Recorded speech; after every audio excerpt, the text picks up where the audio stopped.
Please. Kalyssa Van Zanten. I go by Kiki though. Alright, there we go. First question. What are your thoughts on the game personally and as a team? I thought we had a really good effort. We came out really strong.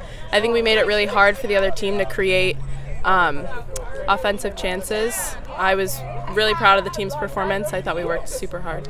And making a debut for Jamaica, what was that experience like for you? Super exciting. I was super nervous, but I just wanted to keep the pace of the game, keep it calm, try to advance the level, create some chances, but definitely super excited, super honored to be here. All right, so I know that you play in university. What's the difference to university soccer and international football? I think, first of all, with university, there's a ton of subs, a lot of change. The pace is kind of all over the place. This is super calm. Everyone's very technical, very fast-paced. It's just a different team environment that I'm really excited to be in. And what are your hopes and expectations of being in the national setup? We know you had some experience in the U.S., but now with Jamaica as well, being part of the national senior team.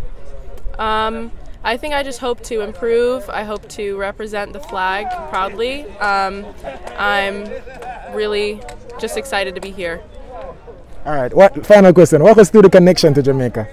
Maternal, paternal? My mom was born in Kingston. She lived here until she was 16. She's still over there in the stands. Super excited to come back, be here, see her high school. My uncle lives here still. They all made it out to the game, so it was a really good experience. All right, thank you very much, Kiki.